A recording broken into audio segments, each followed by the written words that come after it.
Buenos días a todos. Mi nombre es Ania León, soy la directora ejecutiva para ILSI Mesoamérica. Y ustedes el día de hoy están participando en un evento que consideramos es muy importante. Abre además nuestras sesiones del año, un día que es una celebración, que ahora vamos a ver los antecedentes, pero que para nosotros en ILSI es muy importante, una organización que siempre hace en sus proyectos, en su organización, desde la gobernanza, trabaja en la paridad entre los géneros, entre las mujeres y los hombres, pero además acentuamos muchísimo el apoyo a la mujer dentro de la ciencia. Así que es para nosotros una gran felicidad y un honor el estar hoy iniciando esta sesión con todos ustedes. Como van a ver en el video que les voy a presentar de seguido, les vamos a compartir un poco lo que es ILSI para quienes no lo conozcan y después vamos a resolver la agenda del día de hoy.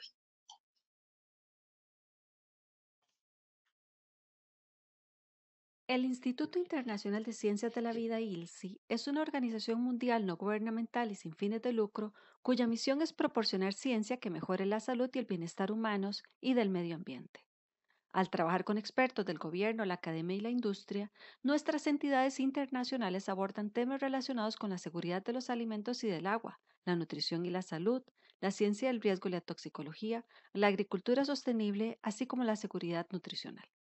ILSI es una organización benéfica sin fines de lucro que trabaja por la salud de las personas. ILSI tiene el compromiso de alcanzar y mantener los más altos niveles de integridad científica. Es lo que somos y es inherente a nuestra misión.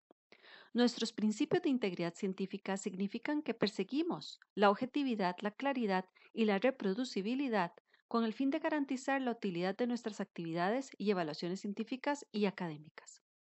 Las entidades de ILSI son organizaciones basadas en la afiliación que reciben financiamiento principalmente a través de las cuotas de sus miembros. ILSI dirige y publica investigaciones para responder a problemas del mundo real.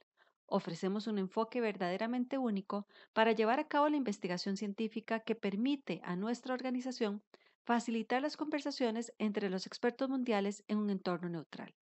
Con este enfoque, se consiguen pruebas específicas equilibradas y de alta calidad que pueden utilizarse en beneficio de las personas. Todas las entidades de ILSI siguen un estricto código de ética y creen que la buena ciencia puede tener un impacto positivo en la salud de todo el mundo. Todos compartimos estos importantes principios rectores y los proyectos de las entidades de ILSI aportan una ciencia diversa impulsada por prioridades únicas. Puede conocer esas prioridades de investigación científica visitando www.ilsi.org. ILSI, construyendo asociaciones globales para un mundo más saludable. Bueno, muchas gracias a todos por escuchar el video. Quisiera recalcar que ILSI pues somos una organización no gubernamental, una ONG de orden tripartito. Estamos conformados por científicos y científicas de los sectores privados y públicos y como vieron pues estamos prácticamente en todo el planeta. Así que somos esa plataforma para construir y trabajar de forma siempre juntos porque pensamos que juntos somos más fuertes. Así que a todos los que estén interesados en conocer más, les invitamos a revisar nuestra página. Y de inmediato, les quiero comentar antecedentes del día, de este día tan hermoso que es el Día Internacional de la Mujer y la Niña en la Ciencia. Y es que fue la Asamblea General de la ONU en el 11 de febrero del 2015 quien quiso dar este reconocimiento al papel clave que desempeñan las mujeres en la comunidad científica y la tecnología. Se pretende en estos días, en estas celebraciones, conectar a la comunidad internacional con las mujeres y las niñas en la ciencia, reforzando los lazos entre la ciencia, la política y la sociedad para buscar estrategias orientadas a mejorar el futuro de estas. Les invitamos, por supuesto, a revisar la página web de la Organización Mundial, perdón, de la ONU, para pues, ver un poco más en detalle el detalle de la celebración del día de hoy.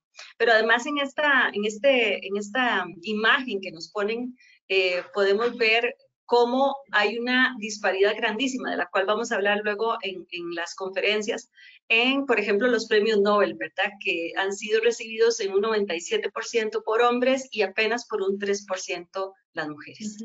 Y estas estadísticas que nos ponen también en esta página, la ONU, nos habla de que para el 2018, 1 de cada 3 investigadores eran mujeres, una tercera parte. En muchos países sí se ha alcanzado la paridad en las ciencias de la vida, incluso dominan este campo. Sin embargo, las mujeres siguen siendo o seguimos siendo minoría en la informática, la tecnología de la información digital, la física, las matemáticas y la ingeniería. Y se reconocen estos campos de la ciencia como los que están impulsando la revolución digital y, por tanto, muchos de los empleos del futuro.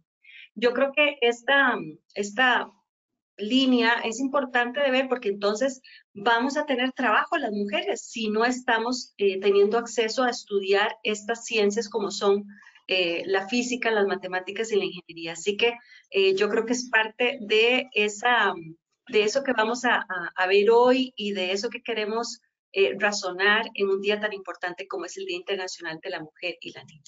Y entonces, pues hemos preparado una agenda muy interesante. En principio, muchísimas gracias a todas las expositoras que vamos a tener hoy, porque es un honor, es un placer contar con ustedes. Pero como van a ver, vamos a tener 3 expositoras en nuestra conferencia, a la doctora Claimsy Bonilla, que ya les voy a presentar, a la doctora Carla Barrantes y a la doctora Nancy Sandoval Páez. Y en detalle vamos a también a conocer muy bien esta organización que es la OWSD, en sus siglas en inglés, que es la Organización para Mujeres en la Ciencia para el Mundo en Desarrollo, que queremos y hemos puntualizado tanto la invitación como lo vamos a hacer hoy, para que todas ustedes que son científicas y que están en la región accedan a la organización y a sus capítulos para cada país, porque pensamos que es una organización que es muy estratégica para nosotras en Latinoamérica y que, por supuesto, fortaleciendo el trabajo conjunto entre las mujeres, podemos favorecer que las niñas de hoy también sean científicas en el futuro muy pronto. Así que muchas gracias y bienvenidas a todas las conferencistas. Voy de inmediato a presentárselas. La doctora Claimsy Bonilla es destacada investigadora y consultora guatemalteca. Es doctora en Cooperación para el Desarrollo y enfoca sus investigaciones en desarrollo económico, cooperación internacional en ciencia y tecnología y diplomacia científica. Es vicepresidenta para América Latina y el Caribe de la Organización de Mujeres para la Ciencia para el Mundo en Desarrollo, la OWSD, para el periodo 21-25, y es miembro fundadora de la Red de Diplomacia Científica en Latinoamérica y el Caribe Diplocientífica. Actualmente reside en Oslo, Noruega. La doctora Nancy Sandoval es médica y cirujana egresada de la Universidad de San Carlos de Guatemala. Tiene una especialidad en medicina interna del Hospital Roosevelt en Guatemala y tiene un máster internacional en enfermedades parasitarias tropicales por la Universidad de Valencia en España y una maestría en enfermedades infecciosas en el Hospital del Mar en la Universidad Autónoma de Barcelona en España. Es la pasada presidenta de la Asociación Centroamericana y del Caribe de Infectología, ASENCAI, y de la Asociación Guatemalteca de Enfermedades Infecciosas, AGEI. Actualmente es vocal 1 de la Junta Directiva y es la representante de AGEI ante el Consejo Nacional de Prácticas de Inmunizaciones, CONAPI. Forma parte del Comité de Respuesta COVID-19 y de la vacunación de la Asociación Panamericana de Infectología, API. Se desempeña como jefe de servicio en infectología del Comité de Seguridad del Paciente del Departamento de Medicina Interna y es miembro activo del Programa de Optimización de Uso de Antimicrobianos y del Comité de Infecciones Nosocomiales del Hospital Roosevelt. Es profesora titular de pregrado de Medicina Interna de la Universidad Rafael Landívar y chair de la Organización de Mujeres en la Ciencia para el Mundo en Desarrollo, capítulo Guatemala. Elegida guatemalteca ilustre en categoría científica en la edición 2022 por Seguros Universales. Y finalmente tenemos a la doctora Carla Barrantes, que es docente de la Escuela de Ingeniería Topográfica de la Universidad de Costa Rica y actualmente coordina la Comisión de Investigación. Sus líneas de investigación son la planificación urbana y regional, su relación entre el ambiente construido, la percepción de inseguridad, espacios públicos y desigualdades espaciales. Ella tiene un doctorado en planificación de la Bartlett School of Planning de la University College of London, Inglaterra. Tiene 20 años de experiencia en proyectos de planificación urbana y formó parte durante 14 años del programa de investigación en desarrollo urbano sostenible. Ha dirigido por 11 años proyectos de acción social relacionados con el entorno urbano y la seguridad ciudadana. En el University College of London fundó y dirigió la red de planificación socialmente justa y además trabajó para cursos de maestría para la Escuela de Planificación y Escuela de Energía, Medio Ambiente y Recursos Naturales, donde investigó temas que relacionan la salud y la ciudad. Yo les quiero dar la bienvenida a todos los asistentes también en el auditorio, pero además quiero recalcar que son 3 mujeres muy ocupadas y que hoy nos regalan esta hora y pedacito para hacernos sentir la importancia que tiene esta celebración, pero además para poner esas semillitas que favorezcan el crecimiento de la mujer en las áreas de la ciencia. Así que vamos a dar el pase a la doctora Bonilla para que de inmediato inicie su presentación. Adelante, doctora, y bienvenida. Un aplauso. Muchísimas gracias. Muy amables por hacerme el favor de acompañar esta presentación. Agradezco. Estoy aquí haciendo las movidas técnicas para poderles compartir mi pantalla y por lo tanto tener este auxilio. Me quedo no me traje mi celular para ver el tiempo. Voy a tratar de cubrir esta presentación en 15 minutos. Tal vez un poco más, pero la idea es ojalá interactuar, resolver dudas y pues si ven un poquito está oscuro por acá, son las 6 y poco de la tarde acá en Oslo. Soy guatemalteca, ya les contaré un poquito más de mí y parto pues agradeciendo por supuesto a Ilcia, a la organización, a Ania por distinguirme con el espacio para compartirles sobre este tema, el papel de la OWSD, OST, para la visibilidad de mujeres científicas latinoamericanas y caribeñas y motivando e inspirando a niñas y jóvenes, y vamos a cubrir un poquito en qué consiste la WSD y qué significa para la región, con un enfoque bastante concentrado también en Centroamérica, República Dominicana y en el área mesoamericana, en donde ILSI también tiene bastante, digamos, enfoque territorial. Vamos avanzando. De nuevo, mi agradecimiento y, por supuesto, mi reconocimiento para las distinguidas panelistas que conformamos en esta oportunidad el grupo expositor. Tenemos que partir, como bien nos avanzaba Ania, sobre las brechas de género en la ciencia global y regional y que deben de ser reconocidas y partir y cuestionarnos. Ya no es aceptable ver ningún evento académico, científico, en donde son 6 los expertos y los 6 son hombres. Nos tiene ya que verdaderamente no podemos seguir normalizando esas brechas de género en la ciencia y en la tecnología, y también cuestionarnos los obstáculos y barreras que encontramos como mujeres en las carreras STEM, ciencia, tecnología, ingenierías y matemática, y también los sesgos y representaciones de mujeres y niñas en actividades científicas, pero también en los puestos de toma de decisión. En Sudamérica y Centroamérica, en general América Latina, decía alguien que era más fácil ser presidenta que ser rectora de una universidad, precisamente por todos esos obstáculos que existen en nuestro desarrollo de carrera. Sigo pasando por acá y pues porque tenemos que preguntarnos cuáles son esas causas, cuáles son esas determinantes que explican los sesgos y las diferencias de género en la ciencia. Yo les comparto acá un estudio que realizamos en el 2021 que precisamente cuestiona la participación en grupos, aspectos colectivos de mujeres científicas, en este caso en Centroamérica, y analizamos 4 países, Guatemala, El Salvador, Honduras y Panamá. En este caso queremos extenderlo también a Nicaragua, Costa Rica y a República Dominicana, y cuestionarnos si nos organizamos o no. En este estudio quisimos explorar qué experiencias de trabajo grupal, comunitario tenemos las mujeres, porque el problema que tenemos es que tenemos las brechas de género en la ciencia que mencionábamos y aún así estamos muy atomizadas, no tenemos la suficiente, digamos, participación grupal o colectiva, porque hay factores que pueden considerarse habilitantes o inhabilitantes. Si vivimos en esa precariedad laboral en que ya sabemos que es complicado, no tenemos suficientes políticas científicas y tecnológicas en nuestros países.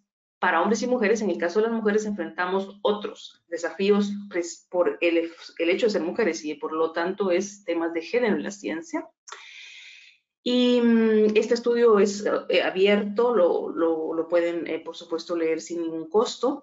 Y pues identificamos que hay poca asociatividad, poco experiencia de agrupaciones de mujeres científicas en Centroamérica, en este caso, y como algunos ejercicios que sí se tienen en la región, como las academias de ciencia o como otros espacios que son bastante dominados por hombres, tienen una lógica como más de exclusividad y no de inclusión, por un lado.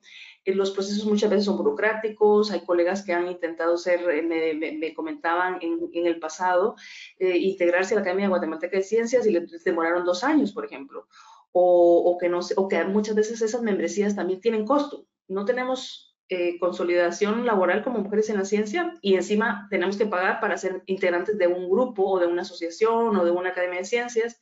Entonces todo esto explica en parte la falta de asociación.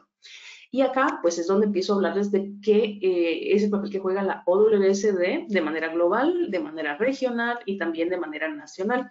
La OWSD fue fundada en 1989 en un esfuerzo entre UNESCO y la Academia Mundial de Ciencias.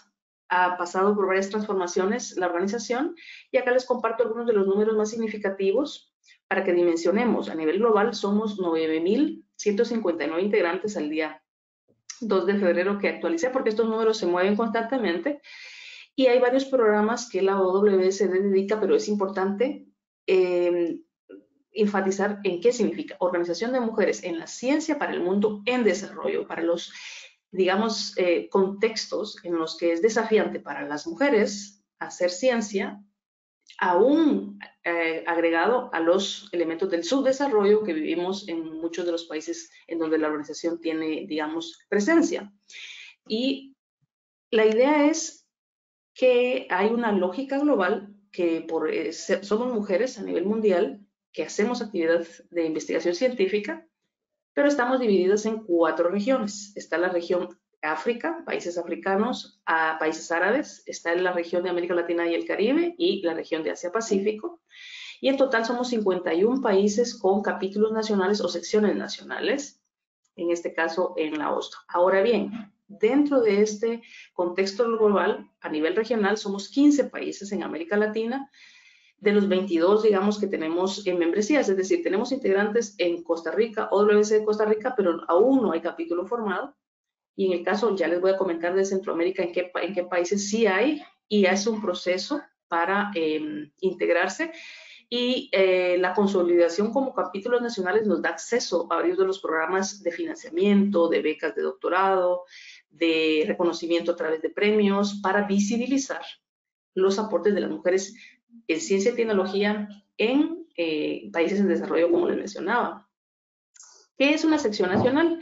Es una comunidad. Nosotros no nos identificamos como una ONG. Muchas veces toma tiempo entender qué es OST para nosotras mismas como integrantes, porque somos en realidad una comunidad de mujeres, porque pues la integramos mujeres que queremos acceder a mentorías, queremos relacionarnos con mujeres que están en una etapa más avanzada de su desarrollo científico y también dar ese espacio para nutrir nuevos liderazgos y para apoyar a las nuevas científicas, a las niñas, a las jovencitas, adolescentes que puedan identificar en la matemática, en la física, en la química, en las ciencias de la agricultura, en el espacio, ir más allá de las carreras tradicionales en las que nos, digamos, nos orienta o nos, en cierta manera, condiciona nuestro contexto social y familiar y educativo por las relaciones y condicionamientos de género que tenemos en las sociedades altamente dominadas por, pues, patriarcales, ¿no? Por, como los conocemos, machistas, ¿no? En nuestro entorno. Entonces, a nivel nacional, tenemos esta forma de organizarnos, es una comunidad de nuevo, no es una ONG y por lo tanto actuamos en nuestros países a través de las instituciones anfitrionas, que ya les voy a comentar un poquito más en qué consiste. Acá ven ustedes el logo de los 15 países que están consolidados en el orden en que empezaron a surgir, imagínense. Para tener el contexto, la OST, les mencionaba, se fundó en el 1989 y eso significa que más de 30 años de existencia, pero en América Latina nos empezamos a consolidar como organizaciones y como comunidad desde el 2019. O sea, nos atrasamos un poquito y por ello en el registro de las beneficiarias y de quienes se han, digamos, posicionado para captar muchos de los programas de OST están las amigas y compañeras que están en las otras regiones que les mencionaba, África, Asia Pacífico y países árabes. Nosotros hemos llegado un poco tarde y de hecho la pandemia fue la que nos mantuvo en casa, nos enteramos de toda esta posibilidad y nos empezamos a organizar, pero ha sido muy como la espuma, ¿no? Que hemos crecido. El primer capítulo que se consolidó fue Uruguay, lo ven, digamos, en su pantalla. Le siguió Perú, el tercero fue Guatemala, que actualmente es el país que tiene más integrantes, empezamos con 20 y ahora somos 460, 470 integrantes. Brasil le siguió y pues así continuamos en toda la, como ven en la pantalla, los diferentes países. Y de los países prioritarios, OST considera 4 centroamericanos, que es Guatemala, El Salvador, Honduras y Nicaragua. Todos son importantes, pero se consideran prioritarios porque somos los que tenemos menor, digamos, desarrollo científico y tecnológico comparado con, por ejemplo, Costa Rica o con otros países en Sudamérica, incluso Panamá también. Entonces, estos son los 15 países y los 4 retos que intenta OST como resolver es, número 1, aislamiento, les mencionaba. Sí, es difícil como mujeres que tenemos elementos como la maternidad, con el cuidado de padres y adultos y enfermos en nuestras casas, que va condicionándonos y reduciendo nuestra capacidad de maniobra en nuestras carreras. El aislamiento nos afecta para acceder a información, para mentorías, para nuevos liderazgos, y lo que busca es que colaboremos y que tengamos acceso a actividades colaborativas, ¿no? Asociativas. Ese es por un lado, tengamos conocimiento sobre oportunidades de movilidad regional y también global. La falta de recursos también es importante y la OST ofrece y apoya para estudios doctorales. De nuevo, mujeres de países en desarrollo y esto significa nuestros países son elegibles con especial énfasis en los países prioritarios, que en el caso de América Latina son 7, los 4 centroamericanos que les mencionaba, Paraguay, Bolivia y Haití. Esos son los países que tienen, digamos, más puntos para poder apoyar a mujeres a que hagan sus doctorados, pero los doctorados tienen que ser en países del sur global. No es para financiar doctorados en Norteamérica o en Europa, sino, digamos, una guatemalteca quiere hacer su doctorado en la UNAM, por ejemplo, en México, o en una universidad en Brasil o una universidad en Argentina, puede hacerlo y puede ser en español, pero sí la aplicación tiene que ser en inglés. En este caso, la falta de recursos para formar a nivel doctoral. Un tercer elemento es la sostenibilidad. Una vez tenemos el doctorado, por ejemplo, es difícil empezar nuestros laboratorios y la OST tiene un financiamiento para iniciar laboratorios en organizaciones ubicadas en nuestros países. Acá les coloco el ejemplo de nuestra colega María Eunice Enríquez, que fue financiada, es actualmente fellow de este programa en Guatemala. Tenemos también colegas en otros países de América Latina y el Caribe. Y el cuarto elemento es la falta de, muchas veces, visibilidad. Y tenemos un programa en OST para premiar en una alianza con la Fundación Elsevier a mujeres destacadas de países en desarrollo. Yo acá les coloco el ejemplo de Susana Arrechea, ingeniera química, doctora en nanotecnología, que fue distinguida con este premio en el 2018, 2020 fue ella, y María Eugenia Cabrera, ella es física, ambas graduadas de la Universidad de San Carlos de Guatemala, y lo que se busca es distinguir, hay más centroamericanas y más latinoamericanas, acá solamente les dejo el ejemplo. Me voy acercando un poco ya hacia el final, dándoles algunos ejemplos de las actividades que no movilizan recursos, pero que sí visibilizan el trabajo de las mujeres científicas en el caso de América Latina y el Caribe. Y es, por ejemplo, generar más visibilidad en Wikipedia. Nosotros escribíamos mujeres científicas guatemaltecas y no aparecía nadie. Y pues seguimos utilizando ejemplos importantes y valiosos de la historia, como la doctora Curie, pero pues ejemplos de hace 100 años, de otras realidades europeas. Ahora queremos vernos reflejadas en esas mujeres mestizas, morenas, latinoamericanas que están revolucionando la ciencia y el conocimiento, pero que muchas veces no son visibilizadas. Y aquí hay unos ejemplos de editatonas que les digo, no cuesta un centavo y somos nosotras mismas interviniendo una plataforma como Wikipedia para generar artículos biográficos y enciclopédicos sobre mujeres, digamos, en la época contemporánea. Acá son algunos ejemplos únicamente. Otro ejemplo también es alianzas que se generan, en este caso con USA, por ejemplo. En el caso de Guatemala y OWSD, se lanzó esta publicación conjunta, científicas que se lanzan al agua, y con elementos de biografía, pero también de la ciencia que realizan, en este caso 5 integrantes de OWSD Guatemala. Y el caso también que les traigo acá de ejemplo, de la red ecuatoriana de mujeres científicas, que lanza anualmente un calendario y que va generando esa posibilidad de que niñas y adolescentes vean mujeres ecuatorianas, mujeres guatemaltecas, mujeres, como les decía, morena, latina, haciendo ciencia que revoluciona el mundo y que se aplica a nuestro contexto real, a nuestro contexto de nuestros océanos, de nuestra diversidad, y pues no seguir pensando en esa ciencia que se hace en el norte y que no tiene que ver con nuestra realidad territorial. Y un ejemplo más que les mencionaba con el premio OWSD, el CEBIEF de la Fundación, que se da anualmente acá.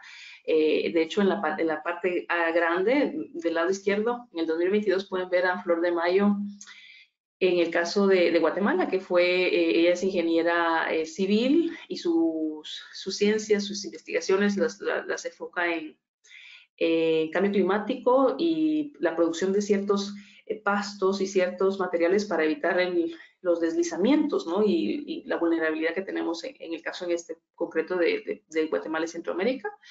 Y también ven del lado derecho de pie, enseñando en su aula a María Eugenia Cabrera de Guatemala, que ella es física.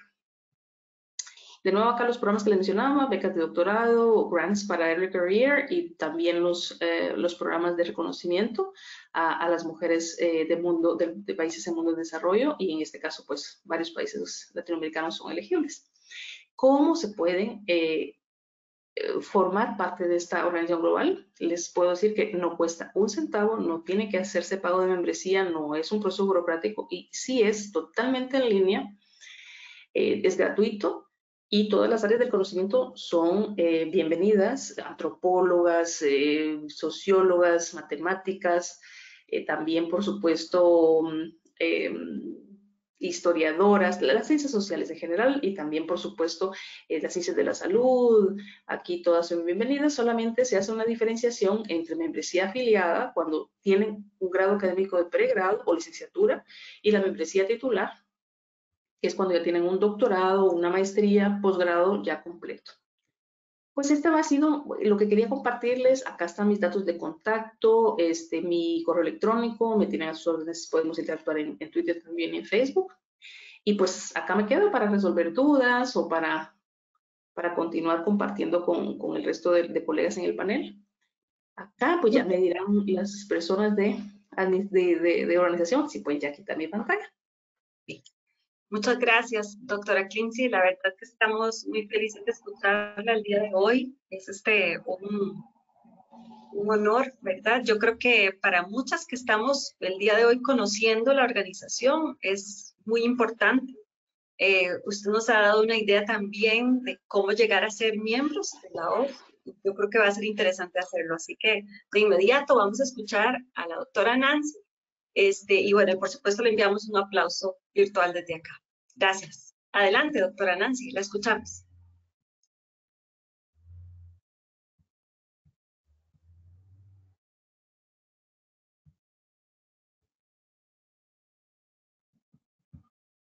Hola, buenas tardes. Por favor, confirmarme si me pueden escuchar. Sí, doctora, la escuchamos perfecto. Gracias. Bueno, pues, ¿mira mi pantalla? Sí, perfecto. Sí. Perfecto. Bueno, pues es un gusto compartir este seminario con mujeres tan brillantes, dinámicas, pioneras, ¿verdad? En la rama de las mujeres en la ciencia, abriendo caminos y la verdad es que cuando me pidió Ania que le colocara el nombre de lo que yo quería hablar en los próximos minutos, pues yo le dije, yo quiero hablar de los retos de las niñas y las mujeres, cómo hay que ir rompiendo paradigmas y estereotipos, porque la verdad existen y es algo de lo que tenemos que hablar y dar un paso al frente para mostrar lo que muchas de nosotros hacemos y que a veces nos pasa pues el síndrome del impostor, o nos creemos que no lo estamos haciendo o que alguien más lo está haciendo mejor y por eso nosotros no damos un paso al frente.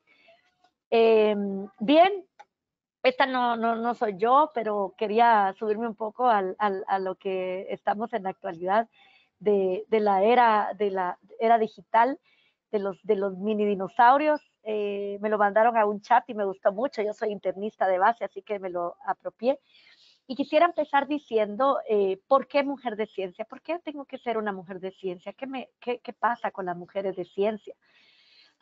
¿Cómo nace, cómo llega uno a ser mujer de ciencia? Yo la verdad es que esta es una de las fotitas que me encanta, me gusta siempre cuando quiero hablar de cómo nace esa inspiración, esa motivación. Esta es una prima mía ella es antropóloga, doctorada, vive en Canadá. Yo la quiero mucho, muy académica, pero compartíamos de niñas. Esa foto es muy significativa porque compartíamos de niñas no solo el amor por los animales, que ya saben, intentando agarrar gatos, cuando sabemos ahora que los gatos pues realmente llegan a uno, pero en el patio de la casa de la abuela, jugando, que es como uno realmente aprende. De allí nace el interés de jugar, de ser uno proactivo, creativo, ¿verdad?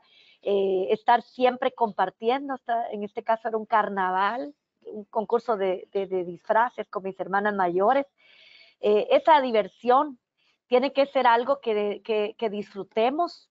Esta es una fotita que pues tiene mi nombre ahí arriba y la dibujante la hizo un poco más visible mi rol cuando viene la pandemia y pues en el marco de la desinformación y de la mucha y abundante información o brechas que habían en la lucha contra la pandemia, pues toca la divulgación científica, la diplomacia científica enfocada en la ciencia aplicada básicamente con la información sobre vacunación. La gente tenía mucha necesidad. ¿Y qué pasa? Que los científicos y las científicas muchas veces hablamos un lenguaje técnico que la gente no comprende y nosotras tenemos que luchar muchísimo para llegar y permitir que la gente pueda comprender qué es la ciencia y que la gente pueda entender en la comunidad por qué la ciencia a mí me sirve o las utilidades que yo puedo darle en el día a día. En esta revista de Heroínas de la Ciencia, pues yo cuento un poquito cómo la ciencia da la capacidad de cambiar y reinventarnos para ser cada día mejor. A mí me gusta cómo cierro esta descripción, que nos pidieron que dijéramos algo que nosotros fomentábamos o que nosotros tratábamos de hacer. Y yo siempre les digo a mis estudiantes y a los que me rodean y trabajan conmigo tenemos que leer, tenemos que estudiar, tenemos que formarnos, pero sobre todo, como seres humanos tenemos esa capacidad de ser mejores y cambiar y reinventarnos. Para ello que tenemos como meta. Entonces, estudiar, ¿verdad? Formarnos. También recientemente, pues como leyó en el TV Ania, fui nominada y la verdad es que fue muy gustoso el recibir esta categoría, este premio de un premio que se da en una categoría científica en Guatemala, pero yo la verdad es que quiero traer esto porque para mí fue un gran gusto que Jutiapa, que es de donde yo soy, que es una zona del interior del país, pudiera dar a conocer una mujer, una niña que nace, que crece en un pueblo, ¿verdad? Y que se forma en este pueblo y que hace muchas cosas en divulgación científica para cerrar esa brecha de la desinformación, que es como yo lo veo. Me permitió pues estar ahí con mi mamá, con mi hermana, y es una satisfacción. Pero también es cierto que como mujeres muchas veces damos por sentado que lo que hacemos va pasando, pero a veces solo pasa cuando los días digamos, destinados para las fechas, como por ejemplo, ahora hablamos en conmemoración de febrero 11, ¿verdad? Para hablar del Día de la mujer y la niña en la ciencia. El 8 de marzo hablamos mucho de las mujeres guatemaltecas y destacadas. Me gustó muchísimo este reportaje que la verdad hizo Ingrid Roldán de Prensa Libre, porque mostró mujeres, aquí pueden ver ustedes muchas mujeres a su izquierda que ustedes reconocerán, Pamela Pennington, Susana, Gabriela, muchas mujeres en varios ámbitos, ¿verdad? Pero era un poquito como dar esa visibilidad, y es lo que le decía yo a Ania. Para mí, como presidenta de la Asociación Centroamericana y del Caribe y de la Asociación Local de Infectología, fue un gran reto encontrarme con que la mayoría de recomendaciones y orientaciones en la pandemia siempre las dictaba un hombre, ¿verdad? Hay unos grupos donde nos sentábamos en la mesa y habían 7 u 8 hombres y estaba yo ahí de mujer, pero no era fácil, ¿verdad? Tratar de imponer o tratar de poner en la mesa la ciencia y la evidencia con lo que las políticas muchas veces tienen que ir alineadas. Entonces, ese reto para mí fue una gran brecha de crecimiento. No fue fácil definitivamente para el personal sanitario. Yo quiero traer esto acá porque no todas tenemos que ser lo mismo. Hay muchas disciplinas y muchas ramas en donde todas podemos sumar. Esta es una fotografía donde pudimos salir representando al personal. Somos solo en mi hospital somos 9,000. En general somos tantos personal sanitario, pero en esta fotografía fue un poquito que la gente y la población se fijara que hay muchas carreras. Acá pueden ver ustedes representados, todos nos vemos iguales, ¿verdad? Con nuestro equipo de protección personal, pero en realidad ahí había personal afín, de intendencia, personal de paramédico, los bomberos voluntarios, los bomberos formados, enfermería, psicólogos, trabajadoras sociales, las psicólogas, las terapias respiratorias, muchas disciplinas que colaboraron y trabajaron a la pie de la cama de los pacientes, y otras áreas que nos sirvieron tanto y nos apoyaron como el área de nutrición, el área de salud mental. Fueron áreas que realmente nos brindaron todo el apoyo, como lo fue también laboratorio, la parte microbiológica, esa forma de tener el control de los diagnósticos o brindar los tratamientos que las farmacéuticas también tuvieron. Pues sí, hicimos trabajo comunitario, hicimos bastante labor docente, pero yo quiero decir que abrir esos espacios y abrir esas brechas no es fácil. A mí esta foto me encanta ponerla cuando hablo de los roles de las mujeres, porque generalmente la rama de la medicina históricamente ha sido una rama que ha sido muy de los doctores. Yo les cuento una anécdota. Cuando una vez recibí una clase en patología, éramos 7 estudiantes en segundo año y entramos al laboratorio, éramos 7 compañeras del grupo, y el doctor nos recibió y dijo, bueno, esta no era lectura de revistas New England, era de revistas Vanidades, creo que nos dijo a son de broma, ¿verdad? De burla, que éramos solo mujeres. Y nosotras, obviamente a ninguna nos dio risa, ¿verdad? Ni gracia, pero nosotros nos habíamos preparado y teníamos el nivel y el estudio para poder discutir en esta actividad. Y hace mi memoria esto que caló tan hondo, porque yo dije, a ver, tenemos las mismas capacidades, pero no siempre las mismas oportunidades. Y entonces este es el Congreso Mundial de Patología Clínica que se lleva a cabo en Uruguay, y me gusta tanto porque aquí pueden ver ustedes un panel de conferencistas que estuvimos representando la Asociación Panamericana de Infectología, pero me encanta que ya podemos estar ya ganando esos espacios donde las mujeres científicas y las mujeres también podemos tener un espacio para dar a conocer lo que sabemos y lo que tenemos que hacer. Esta educación es poderosa y nos permite sumar y generar ese liderazgo implementando pues cosas. Mucha forma de cómo podemos hacer que la gente entienda o se enamore o quiera o le apasione hacer cosas de ciencia, y en este caso las niñas sobre todo, es explicar y llegarle a la comunidad, porque como insisto, muchas veces hablamos en terminología y términos médicos, ¿verdad? O técnicos que la gente no comprende. Entonces hay que tratar un poquito como de explicar qué podemos hacer. Sí es cierto que tratar de luchar y abrir esa brecha, digamos, de espacios donde podemos opinar, ¿verdad? ¿Qué es lo que pasa con base en ciencia? No es fácil. Esta, por ejemplo, es una entrevista donde hubo que hablar de que las decisiones gubernamentales no estaban alcanzando las necesidades que teníamos, y había que decirlo así, ¿verdad? Que había muchas cosas que preocupaban en los altos casos, alta demanda de hospitalización y muerte previo a vacunación. Entonces, era difícil tratar de transmitir esto, pero es importante que las mujeres tengamos que estar siempre en esos espacios donde podemos dar nuestra opinión y no tener esa pena o ese temor de hacerlo. Es cierto que el apoyo y la solidaridad y la comunidad siempre estuvo ahí.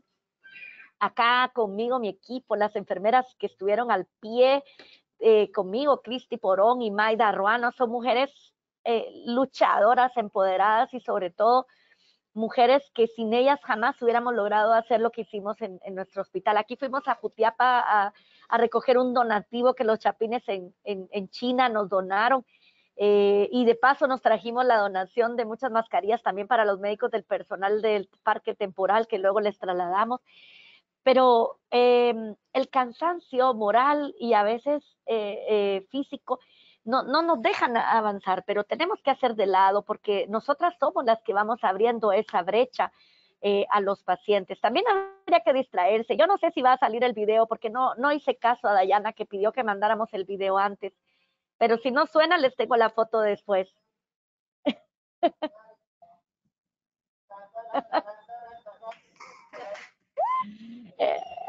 No sé si pasó, pero si no les tengo ahí, como también había momentitos en los que alguien llegaba y ¿saben algo? Este era nuestro momento de terapia porque era una psicóloga, una neuropsicóloga la que llegaba a darnos un momento de distracción que es tiktokera. Así que hay momentos donde hay que trabajar y luego dar un paso adelante en la academia y STEAM. ¿Por qué?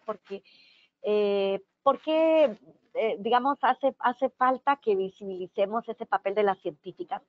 Y aquí habló ya antes Lindsay de cómo el capítulo, ella fue de la chair que consolida el capítulo de nuestro país.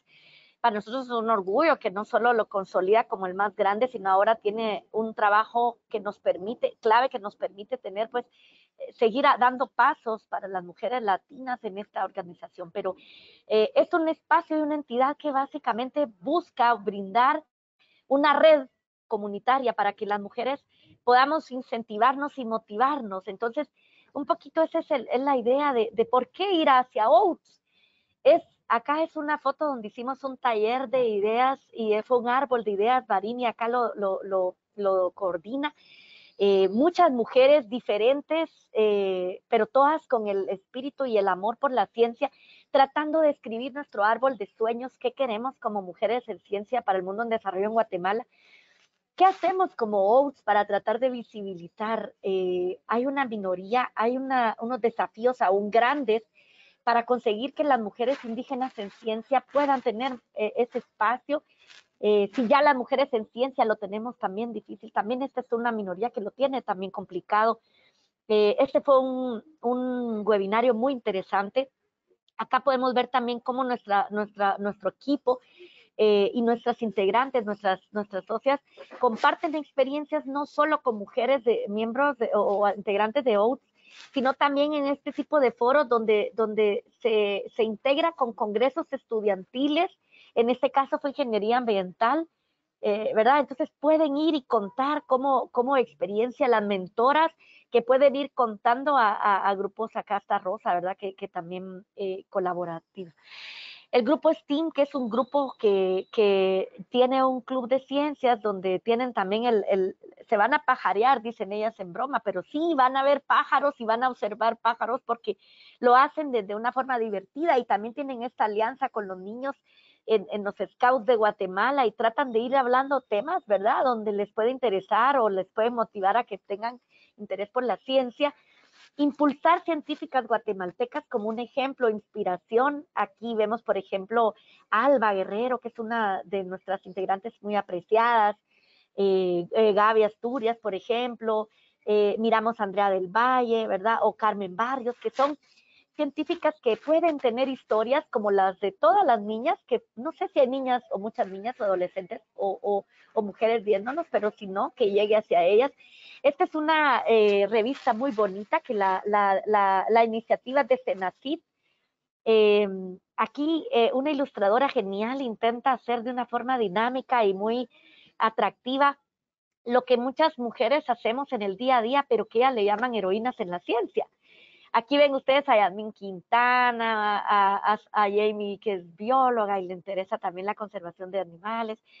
María Enríquez, acá también que es bióloga, o esta doctora en física, María Eugenia Cabrera. Patri Luqui, ¿verdad?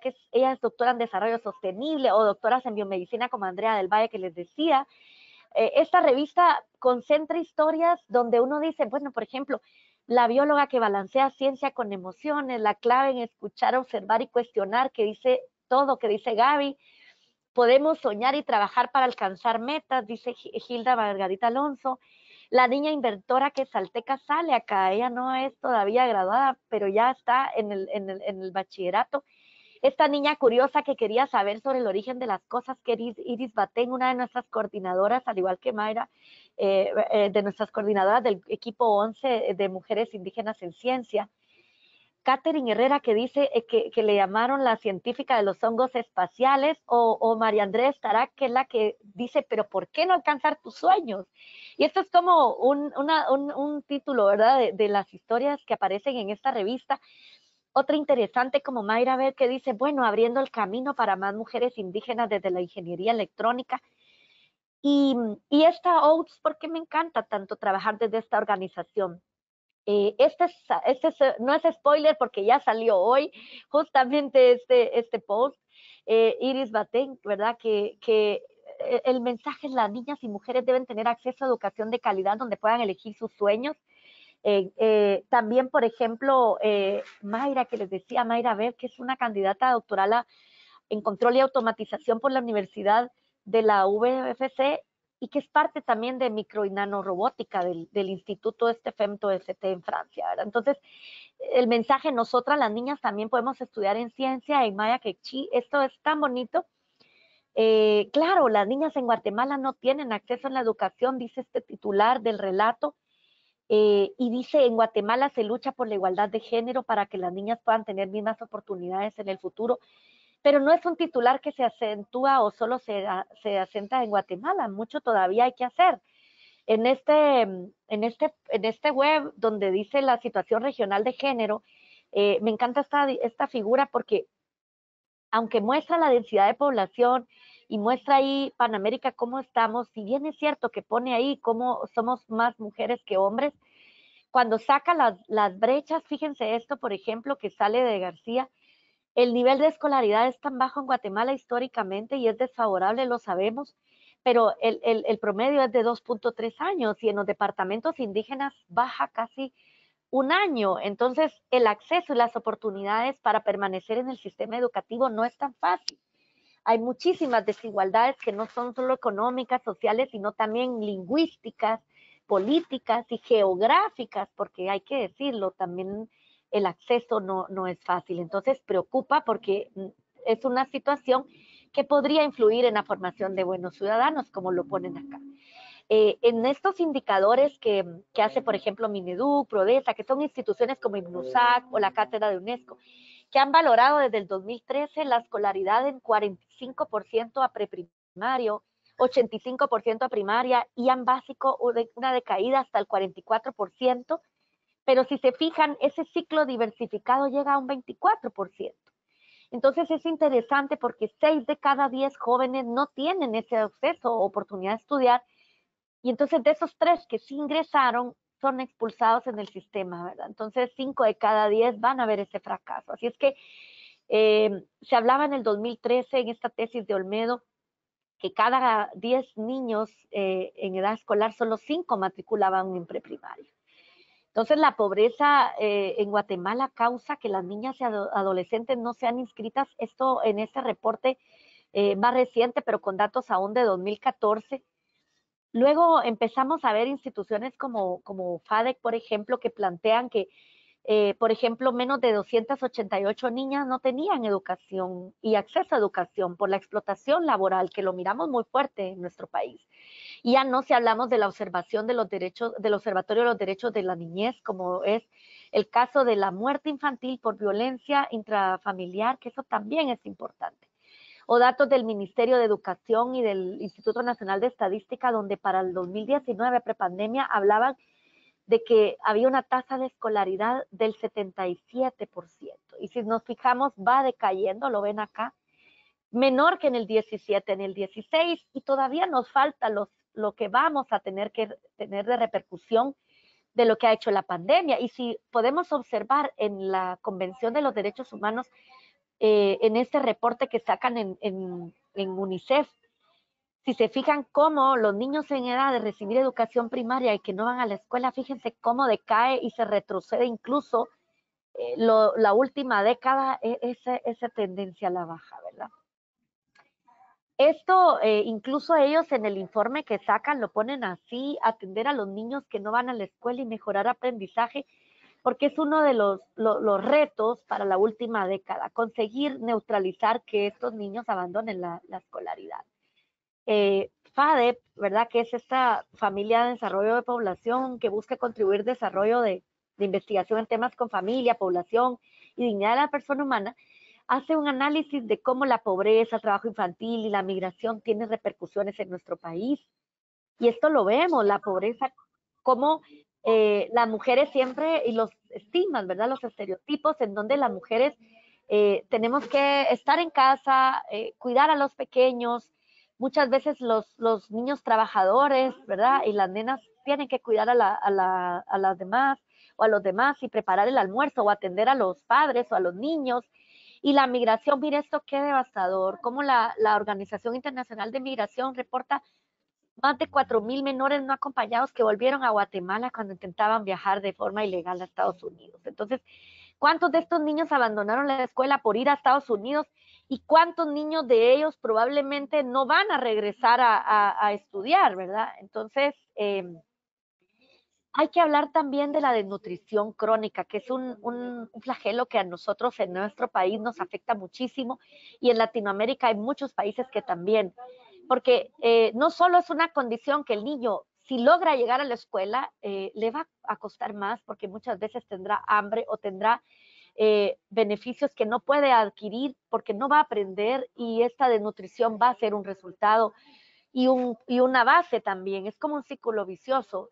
Además, no podemos dejar en cuenta la violencia escolar en el entorno y la poca accesibilidad a caminos que ellos en FADEC hacen como un análisis, porque hay que decirlo, hay unas malas condiciones que también es un problema de la infraestructura. Datos importantes si queremos ver el nivel de básicos y cómo, por ejemplo, miren en los nacimientos de las madres solteras, como si las madres solteras tienen más escolaridad, hay menos deserción, y esto lo hemos visto ya. La desigualdad del inacceso a la educación se ha resaltado en informes del Índice de Desarrollo Humano, por ejemplo, en donde se habla de un indicador que baja los ingresos, acceso y educación, y esta fotita que ustedes ven acá es muy, habla mucho porque muestra cómo se encuentra la gran mayoría de nuestras aulas. Esto como un análisis de cómo irá a ser la vuelta a la educación después de pandemia. Y esto, si se fijan, el país, por ejemplo, nosotros, cómo nos encontrábamos en este índice, ¿verdad? Muy, si se fijan, parecidos con los índices de menor desarrollo, pero si se fijan, Guatemala en punto, por ejemplo, 663, ¿verdad? Donde Costa Rica podría tener un punto 81. Entonces, esto para tener en cuenta, ¿verdad? Que no hay acceso a tecnología y muchas veces no hay educación. Entonces, si hablamos en efectos de pandemia en desarrollo y digamos, el Comité Nacional de Alfabetización decía que teníamos en el último censo 19% de analfabetismo en nuestro país, y cuánta gente, casi un 30% de personas no tiene acceso a Internet o a un dispositivo que lo tenga. Entonces, CONALFA es un comité que trata de alcanzar a los adultos que también son mucho o hacen mucho de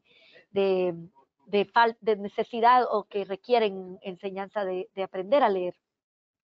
El que enseña aprende y por eso es un reto enseñarle a las generaciones, enseñarle a los más chicos, a las más chicas, el por qué es importante estudiar. Esto un poco de una forma dinámica, ¿verdad? Como cuando llegan a los hospitales desde niños, cómo hay detalles que podrían impulsar a la ciencia. Esto me encanta. Hay muchos reconocimientos y muchos premios que la verdad uno no hace lo que hace por premios, pero este fue algo que me encantó. Me lo mandó una mamá por Instagram y me dijo que quería contarme que en el colegio le habían pedido que nombrara o que llevara una exposición de algún personaje que admirara o que quisiera contarle al resto y me llevó, pero me encantó porque su idea era la doctora de COVID. Entonces, digo, es bonito que los niños ya empiecen a pensar y a decir, pues yo también quiero hacer esto, yo puedo hacerlo y el reto está ahí. La mentoría y los pilares son claves, profesores, este es mi maestro, mi mentor, el doctor Carlos Mejía Villatoro, pionero y el que sentó bases de infectología, diría, más fuertes en el país. Fue graduado en Alemania y luego ya vino a Guatemala, fue por más de 30 años jefe acá en el Roosevelt, falleció hace unos años y su sucesora es la doctora Samayoa, quien... Esta foto es solo para que veamos que también se ríe uno en estas mentorías. Pilares familiares, mis hermanas acá, mucha inspiración. ¿De dónde puede? Yo le puse aquí, ¿de dónde viene todo lo que soy y lo que hago? Y un poco para inspirar a las niñas que me ven acá o a las que puedo llegar este es mi papá, maestro jubilado, era mago. No les voy a poner un video de cómo ahí más adelante sacaba pañuelos de colores o palomas, pero les cuento. Su pasión por la curiosidad y por el estudio, y aquí está mi mamá, también maestra jubilada, directora de una escuela de oficial urbana para varones. Su meta fue que las hijas fuéramos profesionales y que pudiéramos tener una profesión en un área donde, de esto sabe Clincy porque también es del oriente del país, es un área muy dedicada donde las mujeres no podemos aspirar tanto a estudiar, sino que ahí esta área es como muy estereotipada, ¿verdad? La mujer tiene que estar en casa y conseguirse un buen esposo que le mantenga, ¿verdad? No estudiar es para los varones. Hay muchas áreas en el país donde suceden, porque también sucede así en Occidente, pero esto quería compartirlo. Un poquito de ahí es que viene el interés y es esto, jugando, tratando de preguntarse, conociendo esta inspiración, ¿verdad? Uno consigue formar a través del juego el amor por la ciencia. Esta es mi abuela, la responsable, creo yo, de que mi mamá tuviera esas ideas revolucionarias de que el estudio era para las mujeres, y yo quiero que más mujeres como mi abuela, que solo estudió a tercero primaria 3 años, porque ya no había más grado, solo tercero y se repetía, lo estudió 3 veces, pero ella siempre tuvo la visión de que había que estudiar y siempre nos motivaba para hacerlo. A estudiar medicina, pueden ver ustedes en esta fotografía cómo habemos más mujeres que hombres. No se trata de ser más o de ser menos, se trata de tener las mejores y las mismas oportunidades. Claro que hay que esforzarnos más. Quiero compartir que hacer una especialidad de medicina interna en un hospital dominado por hombres no ha sido fácil. En 50 años era la tercera mujer jefa de residentes, recuerdo, y no fue fácil porque casi siempre los comités que lo deciden también son hombres, hay que decirlo.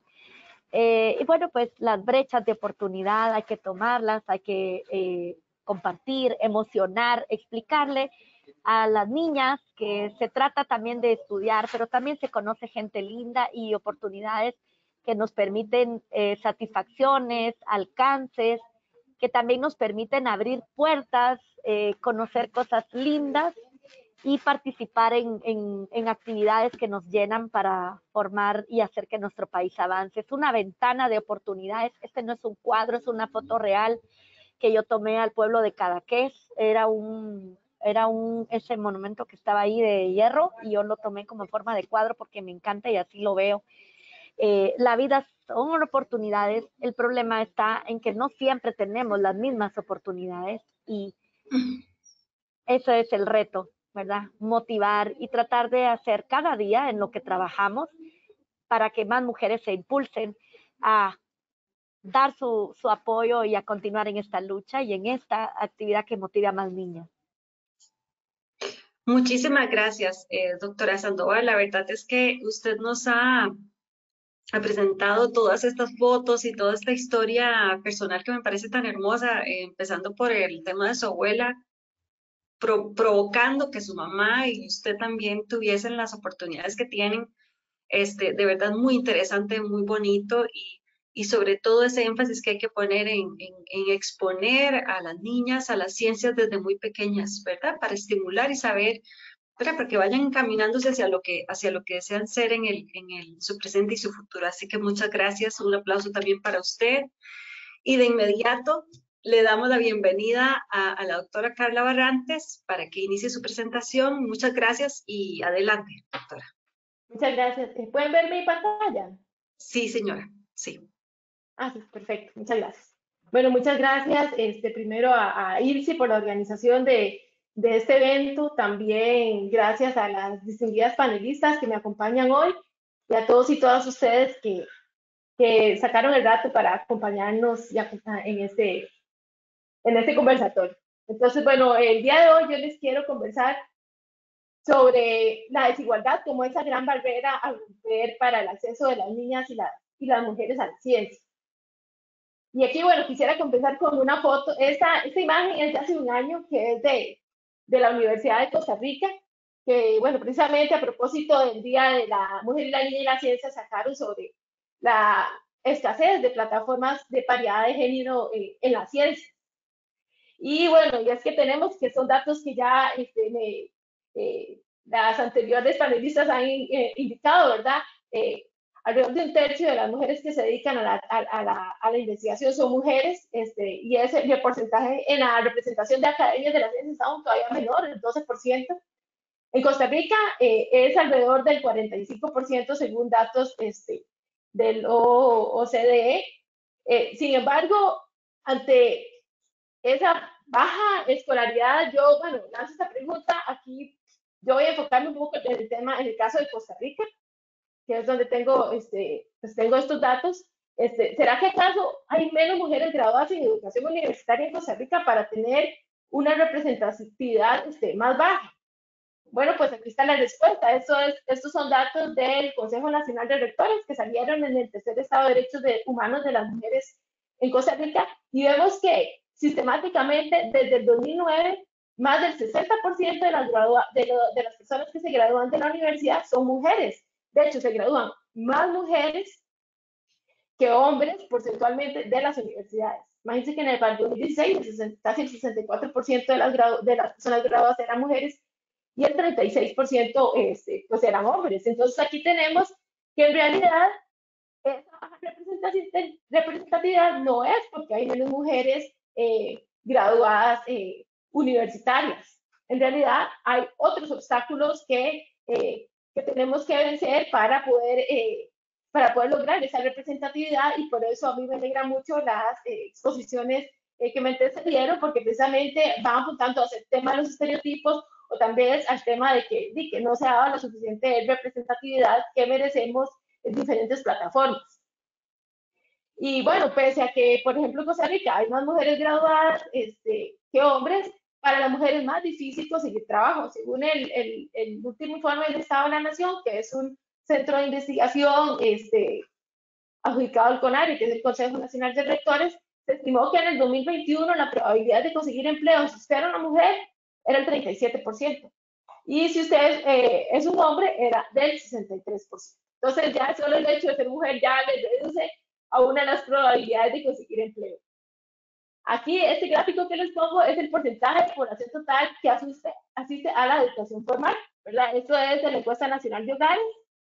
También está en el informe que les mencioné del INAMO. Y aquí tenemos que inclusive en la educación formal el porcentaje de mujeres es mayor que el porcentaje de los hombres que asisten a algún tipo de educación formal. Entonces, también en el tema de la formación, proporcionalmente somos más. Y aquí, esta gráfica es del porcentaje por nivel de instrucción para aquellas personas mayores a 12 años. Ya a los 12 años, después de los 12 años, ya todas las personas deberían de tener la primaria completa. Entonces, bueno, aquí tenemos bueno, es bajo el nivel sin instrucción, pero vean que la brecha entre hombres y mujeres no es tan marcada. En realidad, inclusive ya cuando vemos la secundaria técnica completa y la educación superior de pregrado, como vimos en otros datos, es inclusive mayor en las mujeres. Y en la educación de posgrado es prácticamente la misma. Entonces, yo puse este gráfico para enfatizar de que no hay excusa. No hay excusa de que, bueno, como mencionó Clancy al principio, de que se haga un panel y que no se inviten mujeres porque, ay, es que no habían. Sí hay, lo que pasa es que no se sale a buscarlas. O, no, es que fulanito ha hablado tanto de este tema. Sí, pero tal vez es porque siempre invitan al fulanito. Pero entonces hay que empezar a romper esas barreras y empezar a invitar mujeres a los paneles y que sean paneles más equitativos, porque en realidad yo siento que hoy en día un panel no se debería, por decirlo así, no tiene la misma credibilidad si no incluye mujeres, porque ya las hay en cada una de las. Y es una tarea que a veces es un poco difícil de construir. Yo me acuerdo que yo estaba en una comisión para un congreso y cuando veo yo la lista de los keynote speakers, eran puros hombres y yo, pero ya, aquí necesitamos mujeres, como que van a ver las futuras generaciones que no hay mujeres que están capacitadas en este campo. Y a veces es como de esas barreras inconscientes que las personas del comité organizador ni siquiera se habían percatado de que no había mujeres, ni siquiera lo vieron como un problema cuando se hizo la propuesta. Obviamente, bueno, eso ya se cambió, pero a veces hay que estar ahí como insistiendo, a veces la gente, tal vez uno cae mal, como, ay, pero está necia, pero al final es esa persistencia, esa determinación lo que al final empieza a cambiar las cosas. Y ya de esta misma comisión, hace un año, ya que pasó esto, y ya están organizando otra cosa, y ya me dicen, no, y ahora tenemos 2 hombres y 2 mujeres para este panel, para hacerlo equitativo. Y yo dije, bueno, muy bien. Bueno, costó, pero poco a poco se van rompiendo esas barreras que a veces, en algunos casos, son conscientes, pero otros también son inconscientes. Este es el porcentaje de matrícula de las universidades estatales por áreas de conocimiento.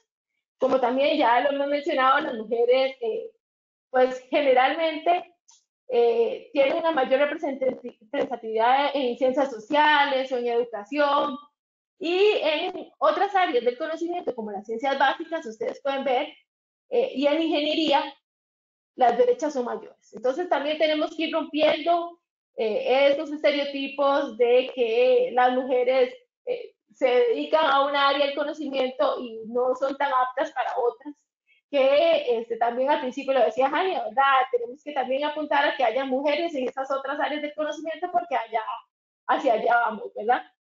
Hacia allá va toda la generación tecnológica. Esto es de un estudio que hicieron unas colegas que son de ingeniería en computación, Marta Calderón, Gabriela Marín y Gustavo López, que es sobre las mujeres graduadas de ingeniería en computación. Entonces, ellas hicieron un estudio generacional y preguntaron a diferentes generaciones, las baby boomers, la generación X, yo soy generación X, los millennials, maduros y jóvenes, cuál creían que eran los obstáculos para permanecer en la carrera, ¿verdad? O de una forma exitosa. Entonces, el primer lugar fue la falta de oportunidades. Entonces, ven ustedes que las jóvenes millennials, eso fue lo que más enfatizaron. Otra que está muy interesante es la segunda, que es la falta de conciencia de sus superiores de las habilidades que ellas tienen. Muchas veces ya, o sea, ni siquiera se les da la oportunidad, quizá precisamente porque tal vez no saben lo que son capaces esas ingenieras de hacer. Luego, bueno, vienen otras más relacionadas con lenguajes de programación, Y tenemos que las jóvenes millennials como que sienten que ya la discriminación por género no es tan, bueno, al menos así lo perciben, no es como tan, no es un impedimento tan grande como las otras generaciones. Pero sí, la falta de oportunidades y la falta de, como de conciencia de los superiores de esas habilidades pues él lo considero como uno de esos factores, ¿verdad? Que eran unos obstáculos. Y ahora bien, aquí ya nosotros hemos hablado del tema de las mujeres, bueno, de las dificultades que tienen las mujeres para hacerse un campo en la ciencia. Sin embargo, ahora tenemos el otro sector, ¿verdad? El sector de las niñas que quizás no van a llegar a ser universitarias. ¿Por qué? Por la desigualdad de ingresos y la pobreza, que es un poco también lo que retrataban en el caso de Guatemala, Nancy, ¿verdad?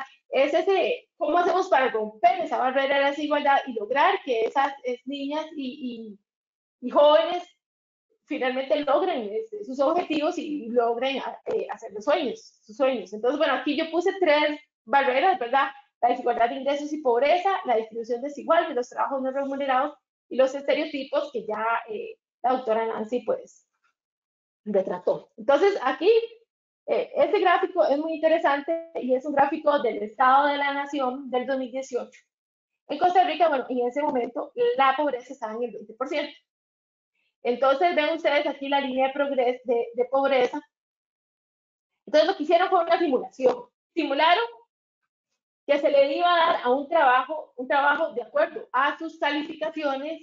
Bueno, lo hicieron para hombres y mujeres, a los hombres. Entonces, todos los hombres que estaban desempleados o fuera de la fuerza de trabajo, hipotéticamente se les iba a dar un trabajo de acuerdo a sus calificaciones y con eso se iba a medir cuánto se reducía la pobreza. Entonces, dándole trabajo a los hombres que estaban desempleados, la pobreza pasaba del 20% al 17%. Luego, hicieron ese mismo ejercicio con las mujeres. Entonces, las mujeres que estaban desempleadas o fuera de la fuerza de trabajo, les dieron un trabajo hipotético y vean ustedes cómo se reduce sustancialmente la pobreza. O sea, pasa del 20% al 11%, prácticamente la mitad. Entonces tenemos que es crucial dar oportunidad a las mujeres de desempeñarse en los trabajos que estén calificados, eso sea ya de cualquier tipo de trabajo, pero eso también requiere esfuerzos estructurales del Estado, de brindar redes de cuidado, apoyo, diferentes aristas para que esas mujeres tengan la oportunidad de desempeñarse, porque si las mujeres se les da la oportunidad de trabajar en las áreas en las que están calificadas, la pobreza se puede reducir sustancialmente, porque desafortunadamente la pobreza pues tiene mayoritariamente un rostro de mujer. Y aquí, este es del Estado de la Nación del 2022, y aquí dice la incidencia de pobreza de un hogar según las características de la jefatura de hogar. Entonces, si la jefatura de hogar está desocupada, pues es como la mayor probabilidad de que ese hogar caiga en pobreza extrema. O bien, si no tiene la primaria completa, si está fuera de la fuerza de trabajo, también si es de zona rural. Pero vean ustedes, si la jefatura de jefatura de hogar es femenina, tiene mayor probabilidad de caer en la pobreza que si la jefatura de hogar es masculina. Y eso pues tiene que ver muchísimo, no tiene que ver con la capacidad, tiene que ver con la falta de oportunidades que tenemos las mujeres y que no se considera la diversidad de actividades que hacemos que pues deberían de ser igual el cuidado y la crianza del cuidado para hombres y mujeres, la misma responsabilidad, pero desafortunadamente no es lo que estamos viviendo hoy. Entonces, es ir rompiendo, es ver cómo vamos rompiendo esas grandes desigualdades que al final van a ayudar al país en general. Entonces, para eso traje este gráfico de trabajo no remunerado que lo tomé de la encuesta del uso del tiempo, la encuesta nacional del uso del tiempo. Entonces, aquí lo que tenemos es una serie de actividades, la tasa de participación de hombres y de mujeres y de hombres. Entonces, aquí la tasa de participación es el porcentaje de mujeres encuestadas que hacen esta actividad y lo mismo con los hombres. Y el tiempo que le dedican semanalmente a esa actividad. Entonces, vean ustedes la preparación de alimentos y bebidas. El 95% de las mujeres la hacen y le dedican 14 horas a la semana. En cambio, los hombres, el 75% lo hace y lo que le dedica son 5.20 horas a la semana. Y luego limpieza de la vivienda, el 98% de las mujeres, prácticamente casi todas las mujeres lo dedican, lo hacen y le dedican 8.36 horas. Los hombres también trabajan en la limpieza del hogar, pero le dedican 3.40. Entonces ven ustedes que además de la diferencia, ven ustedes, por ejemplo, el cuidado de los niños y niñas menores de 12 años. Aquí, bueno, no todas las mujeres tienen niños y niñas menores a 12 años, pero las que tienen dedican 12.43 horas a la semana. Y los hombres 7.38. Y cuidado de otro tipo de personas que son dependientes, quienes tienen 9.26 horas a la semana y contraste con 6 horas de los hombres. Entonces, al final, resumiendo eso, tenemos que las mujeres invierten 36 horas a la semana en trabajo no remunerado en contraste con 13.55 horas semanales que invierten los hombres. Aquí tenemos una gran diferencia precisamente en este trabajo no remunerado que muchas veces impide a las mujeres desarrollarse en otras áreas y acceder a una educación y poderle dedicar el tiempo. Aquí, esto es de la encuesta de percepción de los derechos humanos de las mujeres en Costa Rica, y aquí esto es más bien una percepción. Se le preguntaron a hombres y mujeres cuáles creían que eran las razones por las cuales las mujeres no concluyen los estudios. Entonces, la razón líder fue porque quedan embarazadas. Luego, porque no tienen recursos económicos y no pueden hacer gasto frente a los gastos de estudio, porque tienen que realizar labores de cuidado de personas menores de edad, porque realizan labores domésticas en las casas, otras dicen que no les interesa, otras por el machismo. Entonces, aquí tenemos que no está tan alejado de la realidad, de la encuesta del uso del tiempo, de esta percepción. Precisamente, esos son de los grandes impedimentos que tienen las mujeres para poder acceder a concluir sus estudios. Hay otras amenazas estructurales. Aquí nada más quería poner un ejemplo de un proyecto que está ahora en la corriente legislativa de Costa Rica, y es las jornadas 4-3. En Costa Rica las jornadas laborales son de 8 horas. Y lo que se pretende es que la jornada laboral sea de 12 horas y que se trabaje en 4 días y que se descanse en 3.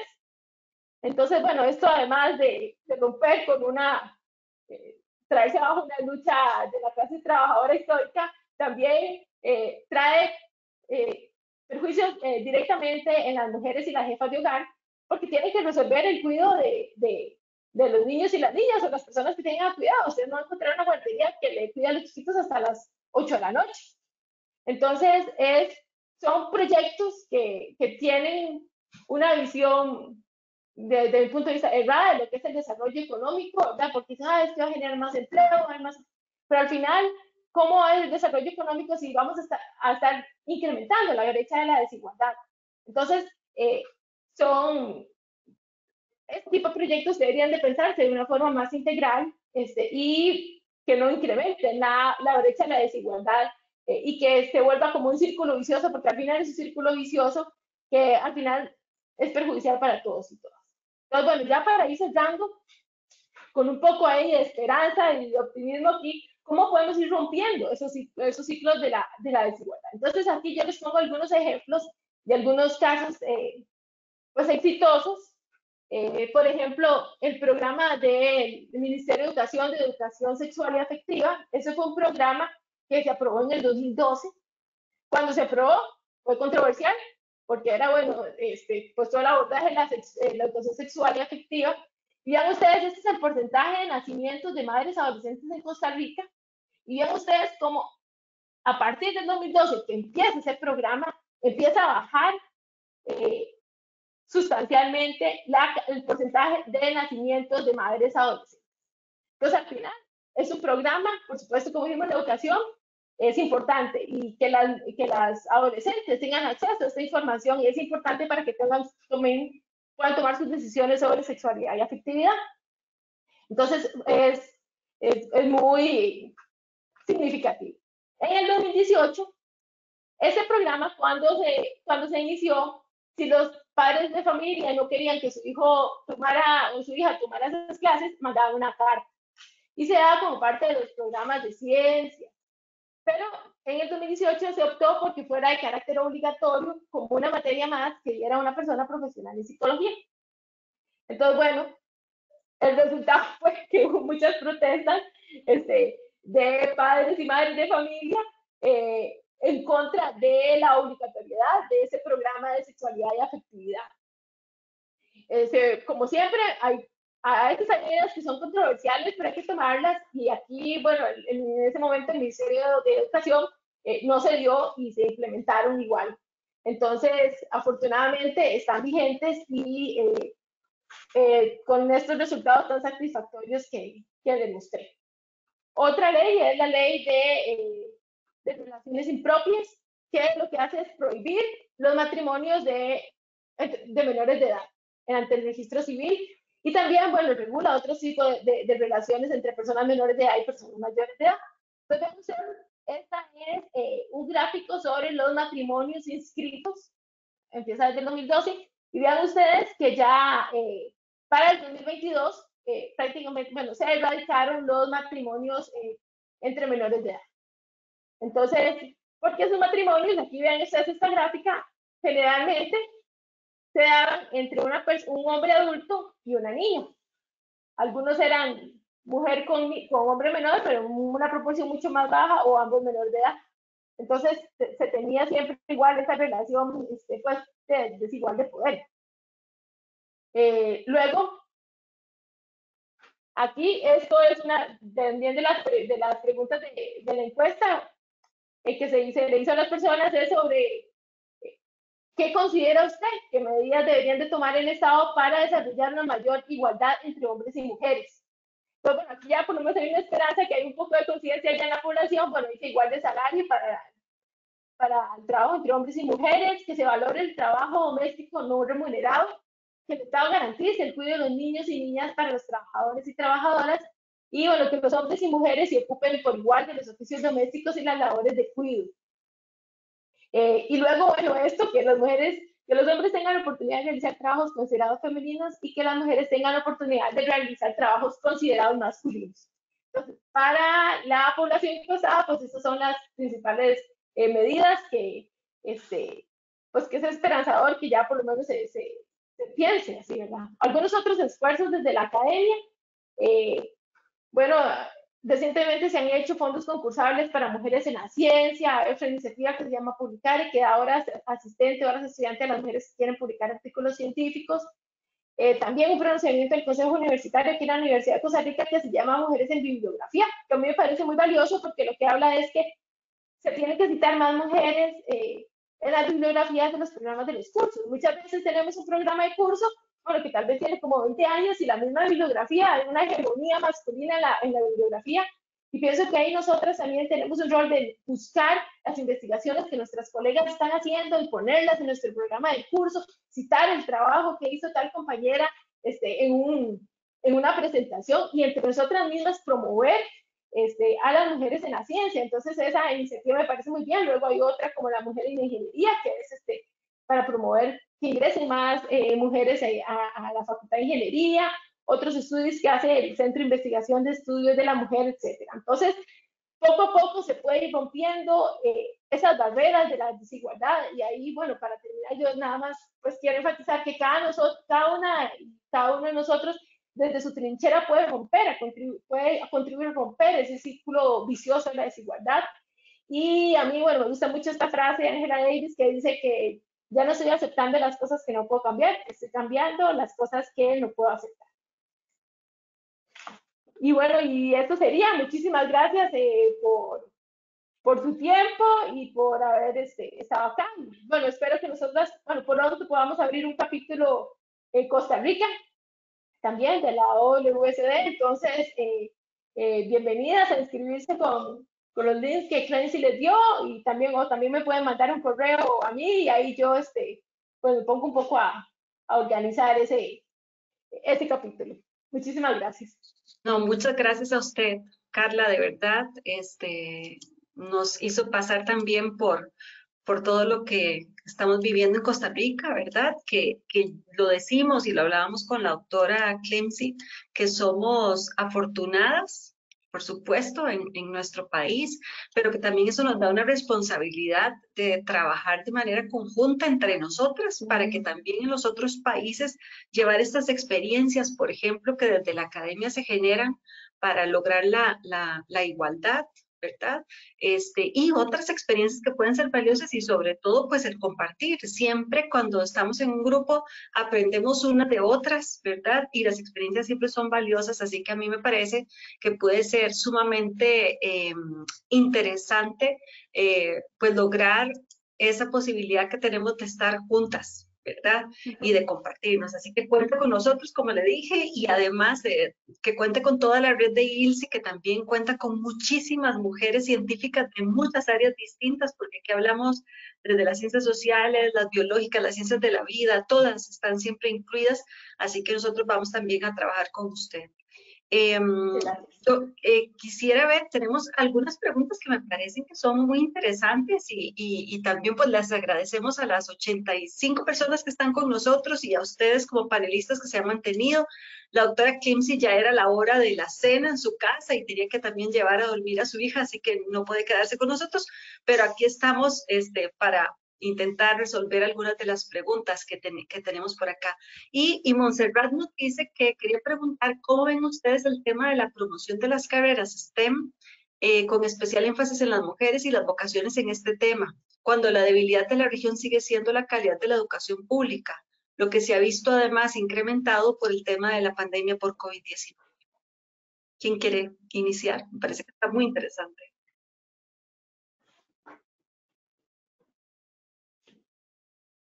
Bueno, Adelante. yo podría, sí.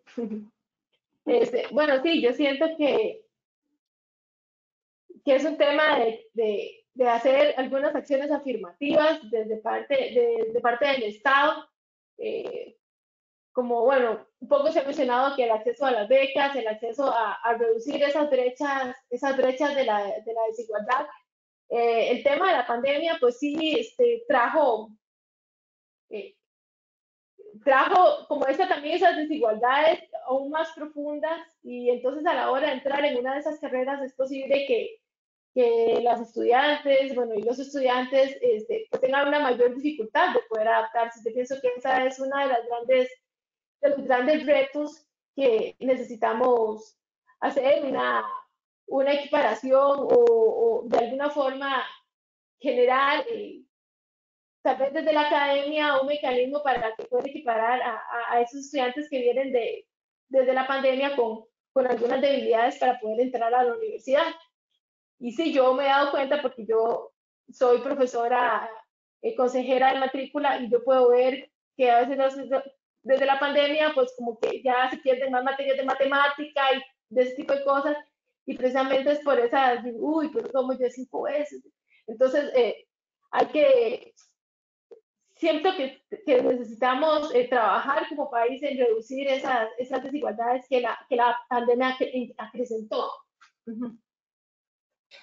Sí, a mí me gustaría agregar que lo que pasa, digamos, en Guatemala, la dificultad enorme fue que no necesariamente la mayoría de niños y niñas tenía acceso a dispositivos para las clases en línea. Es que, porque es que, doctora Carla, la realidad, o sea, la realidad de a pie, digamos, del acceso a estos dispositivos en Guatemala, pues no es el mismo. Y es cierto, mucha gente dice, no, pero hoy cualquiera tiene un teléfono inteligente.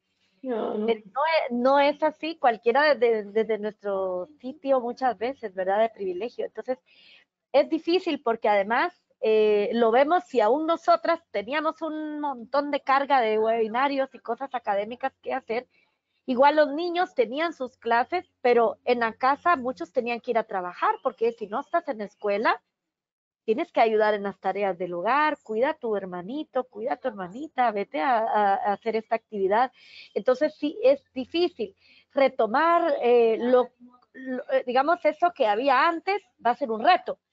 Yo como miro, quizás lo que podemos hacer es dos cosas. Podemos acercar la ciencia a las niñas, porque yo insisto con que nosotras muchas veces el lenguaje las niñas a veces ven lejos la ciencia. Es que yo cómo voy a ver esto y no, ellas pueden soñar y saber que si tienen las oportunidades y se esfuerzan, pueden llegar a hacer eso. Y desde Oats, yo como miro, tiene estos equipos, Guatemala tiene un equipo de STEAM en donde las que están en este grupo y el resto hacen actividades que tratan de buscar a llegar a niñas, y hay otro equipo que se llama mentoría.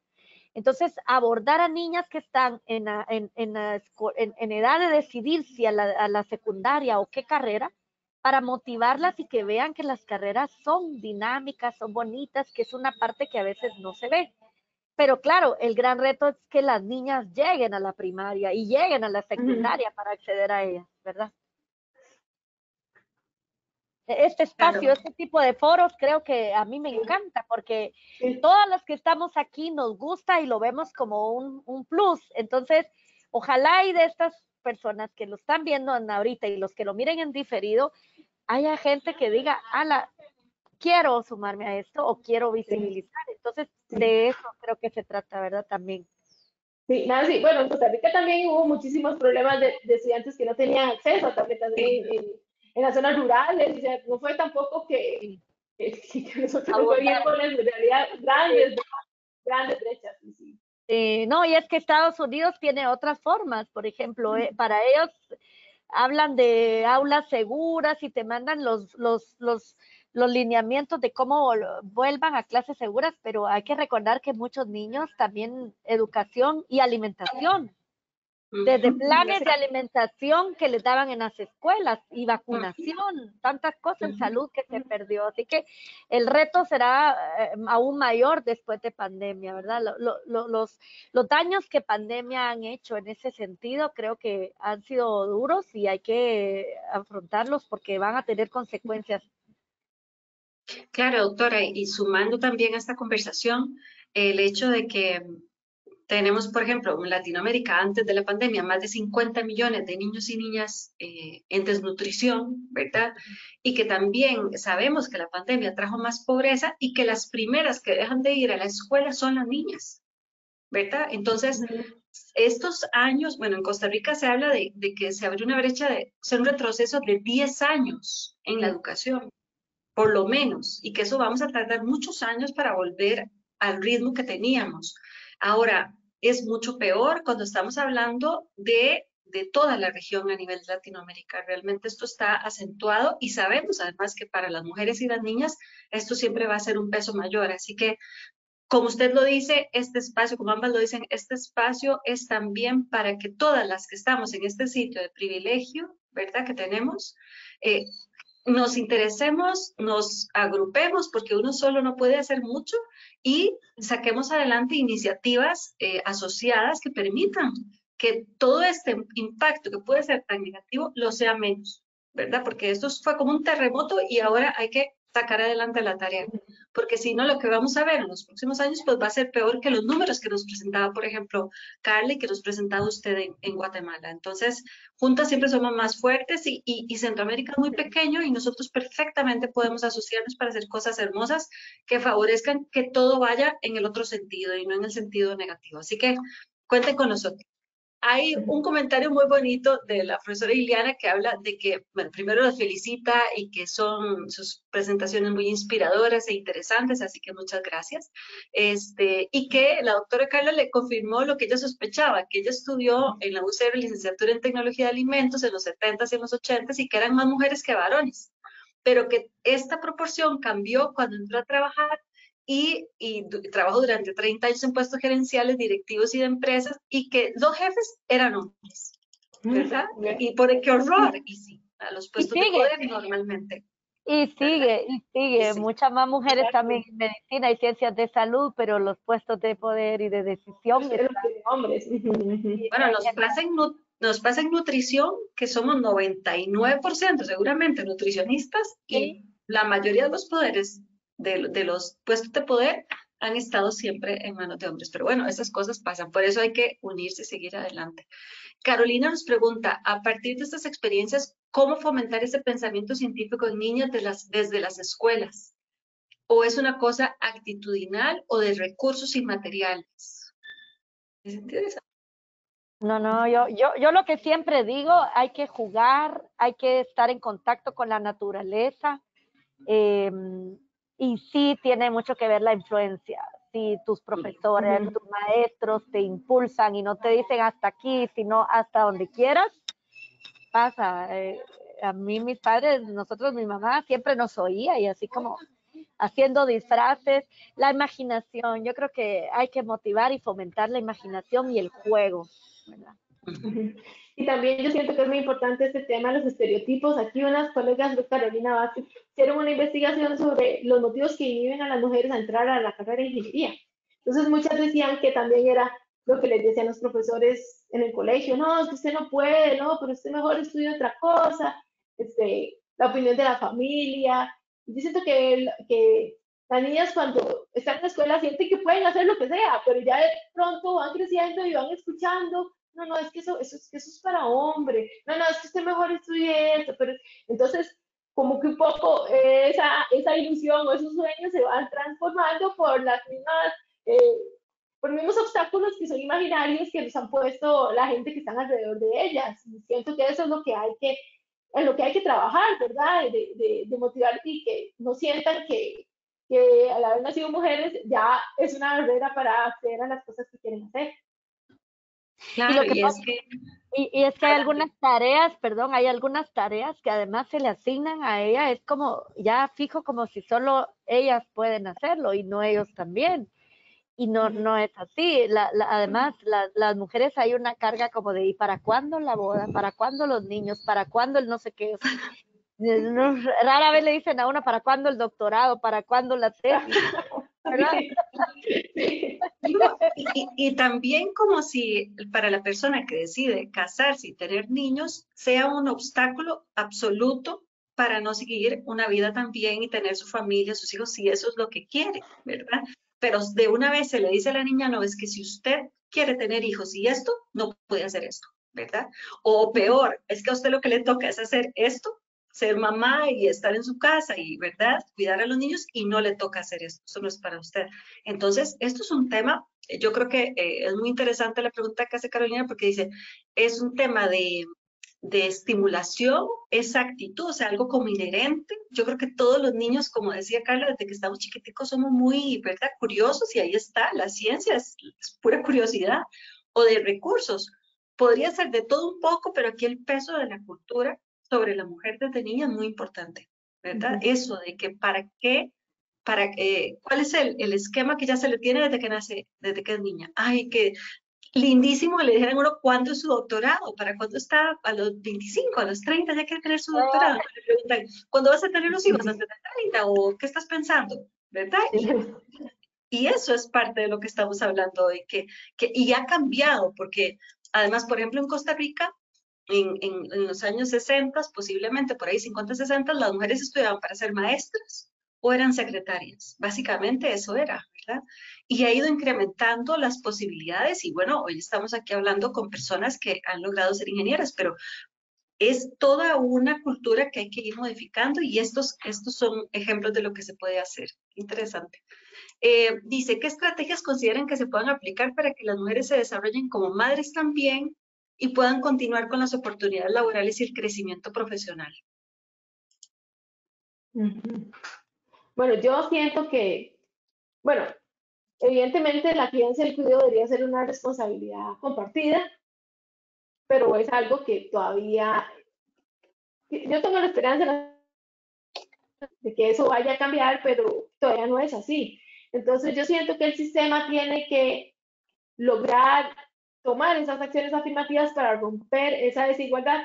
Por ejemplo, ese ejemplo que yo les puse ahora de publicar es una iniciativa que sacó la vicerectora de investigación dando horas asistente para las mujeres que querían publicar artículos científicos. Entonces, de alguna forma ayuda a compensar un poco la falta de tiempo por otro tipo de labor del hogar, pero yo sí siento que es necesaria esa plataforma para apoyar a las mujeres que están en la ciencia y que pueden además cumplir con otros sueños y otras aspiraciones personales que tienen, ¿verdad? Que no sea que y ya porque me dediqué a la ciencia, entonces ya no puedo tener familia, no puedo tener nada, porque si no, automáticamente, que eso es lo que pasa, bueno, hay otros gráficos que no presenté, pero eso es muy interesante, de qué probabilidad tiene usted, siendo madre, de lograr realizarse en una carrera profesional versus si usted no es madre, ¿verdad? Entonces, es como si fuera un castigo prácticamente, que usted tenga una familia para, si quiere realizarse profesionalmente, que es un asunto que no generalmente no pasa a los hombres, inclusive cuando hacen una pregunta, ¿y usted es papá? ¿Es esposo? No, eso casi siempre se le pregunta a las mujeres. Entonces yo siento que sí es necesario un esfuerzo adicional, institucional, para romper esas desigualdades y apoyar a las mujeres que están en esos procesos. Yo lo que siempre le digo a mis hermanas, ¿verdad? Porque ellas son las que tienen nenes o nenas. Y yo siempre les decía, y tengo mi hermana mayor que es de mi inspiración, es psiquiatra, y se agobiaba miles cuando termina la licenciatura, se va fuera de Guatemala y tiene que esperar a hacer la especialidad porque vino la nena y las gemelas y yo qué sé. Y se agobiaba porque sus colegas o sus partners, ¿verdad? Iban sacando la especialidad. Yo le decía, no te agobies, para todo hay tiempo, o sea, ellas van en la fase donde están terminando la especialidad y vos vas en la fase de la familia, o sea, y ahora, y cuando la veo y se mata de la risa, o sea, se ríe porque dice, es cierto, ahora tenemos las dos, la ventaja que yo tengo en las más jóvenes, entonces, ¿verdad? Es como nunca desanimarse, nunca pensar que van a tener que dejar algo por mucho tiempo, sino si lo tiene que hacer porque es un deseo y si existe la forma de desarrollarse de esa manera, pues hay que hacerlo. Y uno siempre puede hacer lo que uno desee y lo que le permita realizarse, no importa el momento, el punto es que he llegado un momento y uno mire hacia atrás, diga, bueno, hice esto, hice aquello, que es lo que yo quería, ¿verdad? Así es que no desanimarse es lo que yo siempre les digo y es lo que veo, ¿verdad? Que para todo hay tiempo. Sí, romper ese tema de que las mujeres siempre tenemos que decidir, no podemos ser todo lo que queremos, solo una cosa, ¿verdad? En cambio, ellos pueden decidir ser todo lo que quieran, ¿verdad? Porque son papás, pero también tienen su carrera profesional y la ejercen. Entonces, esa idea hay que quitarla de la cabeza. Nos comenta María Marta bueno, que muchas gracias por la charla, que ella es ingeniera, que le costó mucho abrirse camino cuando estaba estudiando, porque era un mundo de hombres, pero que ahora piensa es una cuestión de equilibrio, que tiene su carrera, una familia y que el esposo la apoya muchísimo en su formación y desarrollo profesional. María Marta es un ejemplo de esto y de su fuerza, ¿verdad? Y también de que escogió a un hombre que le daba valor a ella como ser humano, como mujer, y también a su formación y su desarrollo profesional. Así que si existe el de María Marta, existirán muchos más. Y también a muchos hay que enseñarles. Esas son cosas que también, ¿verdad? Es parte del crecimiento de una pareja, pero me parece que es importantísimo hablar. Hay varios comentarios agradeciéndoles y consideran que es muy valioso abrir espacios de este tipo en comunidades, acercar a las familias para que se conozcan las posibilidades que hay en las universidades públicas especialmente, ¿verdad? También nos comentan, por ejemplo, de que hay muchos problemas, por ejemplo, en Guatemala, comentaba una compañera acá, que bueno, que hay muchos problemas políticos, económicos y que incluso en las escuelas hay dificultad cuando un niño tiene alguna capacidad especial para poder participar de la educación formal. Y nos hablan también de de iniciativas que hay en otras organizaciones para generar estos espacios. Por ejemplo, en el Tecnológico de Costa Rica, que están desarrollando un proyecto que se llama Niñas Supercientíficas, donde el objetivo es desarrollar actividades para empoderar a las niñas, estimulando la curiosidad del pensamiento crítico y científico en las áreas STEM. Bueno, Hazel, qué belleza, la vamos a invitar aquí con Carla a que también se nos una a la OWSD, porque yo creo que ese grupo, imagínense lo que es poder compartir esta experiencia que usted está viviendo en el TEC con otras compañeras de Latinoamérica, ¿verdad? Y eso que sirva como base para seguir creciendo y hacerlo. Así que me parece que ha sido un encuentro muy bonito. Hay muchos más comentarios, pero ya no podemos pasar más tiempo. La doctora Nancy está en el hospital, como la pueden ver, la doctora Carla también en la universidad y Clemson se nos tuvo que ir, pero les quiero agradecer a todos muchísimo por su participación. Les vamos a invitar además a que visiten nuestras redes sociales, nuestra página web. El video de esta sesión lo vamos a estar compartiendo con todos ustedes y con todas las personas que se registraron, y además lo vamos a poner en el canal de ILSI de YouTube para que muchas más personas lo puedan ver y puedan compartir con nosotros sus comentarios cuando lo quieran. Así que yo les agradezco principalmente a las 3 conferencistas, a las 2 que nos acompañan. Cuenten con nosotros en ILSI Mesoamérica, que siempre estamos poniendo atención en estos temas, y sobre todo, pues, no dejarlo solo para un día, sino que sea siempre un tema que esté en las agendas de todos nosotros, en nuestros trabajos, en nuestras familias, el trabajar de manera conjunta, todos como sociedad, hombres y mujeres, somos los responsables de que las niñas y las mujeres tengan acceso a la ciencia. No es solo una parte, por eso es que es tan importante eventos como estos, donde hablamos de una manera, con una visión transparente y completa de lo que realmente está pasando y cómo lo podemos enfrentar. Así que un saludo, un abrazo fuerte a ambas, ¿sí? Que les vaya muy bien, muchos éxitos más a todos los que están en la audiencia y a ustedes dos también de manera especial por su tiempo. Muchísimas gracias y bueno, feliz tarde a todos y que Dios nos acompañe. Hasta luego. Muchas gracias. Hasta luego. Bueno, un beso. Bien, un besito. Chao. Gracias, doctora. Gracias, Carla. Chao. Chao. Hasta luego.